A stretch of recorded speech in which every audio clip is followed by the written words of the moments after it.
C'était quelque chose d'un peu mystérieux, enfin mystérieux, je veux dire, je connaissais pas grand-chose, en fait. Je connaissais des gens, des amis, des proches qui ont eu des résultats avec eux, qui m'ont conseillé de me former avant de me lancer là-dedans, mais par ça, j'avais aucune connaissance, hein. J'ai pas été l'élève, je pense, le plus rapide qu'il y a eu, mais bon, je me compare pas beaucoup aux autres, ça va. Mais j'ai dû me battre un peu pour commencer à avoir des résultats. Ça m'a pris un peu de temps, une bonne année, avant d'avoir les premiers payouts, c'est-à-dire les premiers retraits. Plus mental. La technique, d'ailleurs les coachs me disaient: «Toi tu analyses bien le marché, mais après soit tu oses pas rentrer, soit tu rentres trop tard». C'était beaucoup vraiment mental. Déjà il faut pratiquer, pratiquer, pratiquer, hein. Il faut essayer, essayer, il faut pas lâcher. Ça, il faut être un peu persévérant. Et puis il faut apprendre quelques qualités comme la patience, un peu l'humilité aussi. Moi, je viens d'un milieu, avant j'étais avocat ou juriste, tu dois défendre ton os bec et ongles. Même si tu as tort, tu dois avoir raison. Et en trading, si tu essaies toujours d'avoir raison, bah, tu vas très vite finir à mordre la poussière. Tu vois. Donc tu dois apprendre un peu cette humilité. Surtout que le trading, c'est un jeu de probabilité. C'est pas un jeu de j'ai raison, j'ai tort. Celui qui a raison, c'est le marché, c'est tout. Il n'y a que lui qui a raison. Déjà la formation, hein. La formation, parce que tu découvres un monde, hein, tu as la première semaine, tu as beaucoup d'infos, tu patauges un peu. À la fin de la formation, tu as quand même tu sens que tu captes quelque chose, que tu peux lire quelque chose, tu peux utiliser des outils. Ça, c'est déjà là. Après, moi, j'ai fait de la sim pendant longtemps, ce qui était peut-être pas une bonne chose, au fait. Mais quand j'ai commencé à vouloir qualifier des comptes en propre firme, ça a été un moment clé, parce que j'ai commencé à avoir une certaine pression qui se met. Avant, c'était un peu la traversée du désert. Là, j'avais déjà au moins un objectif qui était clairement défini. Ça a déjà été un pas. De qualifier un compte, ça a été un grand pas aussi. Et comment j'ai réussi à qualifier un compte, je pense que c'était déjà en étant beaucoup plus fidèle à une méthode. On était beaucoup plus méthodique, hein. J'ai même couché sur le papier. Bon, j'écris à la main, c'est un peu old school, mais même, rien que le fait de poser sur du papier, ma stratégie, ma méthode, des choses qui sont toutes bêtes aussi. Combien je mets de stop loss, ou comment je fixe mon stop loss. Tout ce genre de choses, ça m'a beaucoup aidé déjà. Ça m'a fait un sacré pas en avant. Après, le pas, d'une fois que j'ai qualifié des comptes, de ne pas les brûler et de pouvoir sortir de l'argent, ça, c'était encore une autre étape qui a pris du temps aussi. Et là, qu'est-ce qui m'a aidé pour cette étape? Je pense, là, c'est surtout le mental, la patience. Vraiment. Et d'une fois qu'on a gagné de l'argent, après, j'ai envie de dire, on va toujours en gagner, même si on a des petites traversées de désert des fois. C'est normal, on a des mauvaises passes, comme tous les traders ont ça.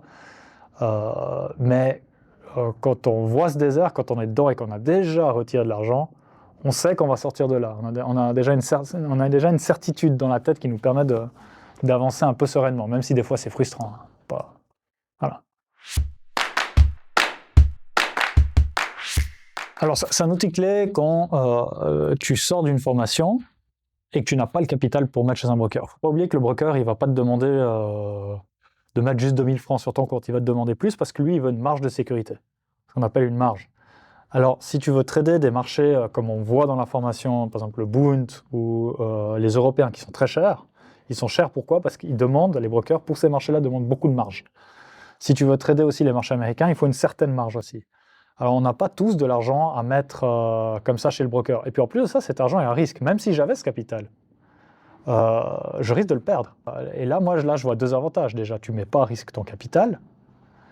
Donc tu vas trader un peu plus sereinement. Et de deux, c'est que tu peux tester. En faisant la formation, tu vois où tu en es, déjà, dans ton trading. Alors moi, je suis plutôt essentiellement sur le Nasdaq et le SP500. Je regarde un peu le gold, je le trade un peu. Je ne suis pas un expert en gold, donc c'est pour ça qu'avec les comptes financés, j'ai encore jamais tradé le gold, par exemple. En qualif, oui, mais pas en financé. Je pense pas que je vais regarder, à moins qu'on me dise, Joël, il faut vraiment que tu t'intéresses parce qu'il correspondrait à ton style, ça t'irait bien ce marché. Je pense pas que je vais regarder d'autres marchés. Parce que c'est pas ça, c'est plutôt un risque de se perdre, de vouloir explorer 36 marchés. Je pense qu'il faut se concentrer sur ce qui marche, ce qu'on comprend. À force de voir le Nasdaq et le SP, on commence à les connaître un peu. Surtout si on suit un petit peu l'actualité qui va autour, hein. Donc, moi, je dirais que c'est essentiellement ces deux-là.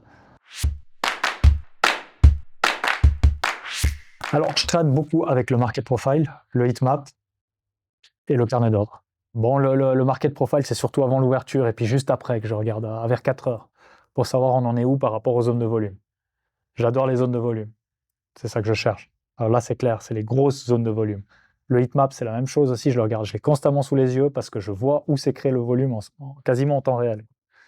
Et le carnet d'ordre, bah, c'est pour mesurer les forces en présence. Qu'est-ce que je veux dire par... C'est où est l'offre et la demande, en gros. C'est ça. Est-ce qu'il y a plus du monde en haut de carnet ou en bas? Et c'est ça qui va peut-être des fois me confirmer mon trade, hein, en disant je prends à l'achat, ça tombe bien parce qu'il y a beaucoup de monde en haut à la vente. Hein, les grosses liquidités attirent le marché, généralement. Et ça m'embête, des fois ça m'évite de faire un très mauvais trade en disant certes le marché est haussier, certes il y a du volume qui a été fait, mais je vois qu'il n'y a plus personne en haut et qu'ils attendent tous le marché plus bas. Alors ça m'évite d'acheter peut-être trop haut, justement. Alors il faut qu'elle apprenne à se dominer, à se maîtriser. Et puis se maîtriser, c'est quoi? C'est de vraiment apprendre des stratégies, apprendre à utiliser les outils. C'est surtout ça l'essentiel, et à lire le marché. Et puis elle va développer, il y aura des stratégies qui vont lui plaire et d'autres pas, qu'elle se focalise sur une ou deux stratégies qui marchent, qui lui vont bien avec sa personnalité. Pas qu'elle explore 36 000 choses, ça sert à rien. Qu'elle rende la chose la plus simple possible pour elle et qu'elle établisse un plan. Et c'est le plan, le plan, le plan. Il faut être obsédé par le plan. Moi, c'est comme ça que j'ai commencé à gagner de l'argent. Pas être obsédé par les résultats, parce que là, ils ne viendront pas. Il faut vraiment effectuer son plan. Alors, ça marche, le plan ne marche pas toujours. Il n'y a aucun trader au monde qui a un 100% de réussite, mais c'est en mettant un cadre strict dans son trading, c'est comme ça qu'on va réussir. Et c'est comme ça aussi en ayant ce cadre, en se focalisant sur notre cadre, notre checklist, pardon, qu'on peut dominer nos émotions. C'est comme ça que moi j'ai réussi, par exemple, à éviter d'être trop impatient, à faire des tradings de vengeance, bref, à me maîtriser, quoi.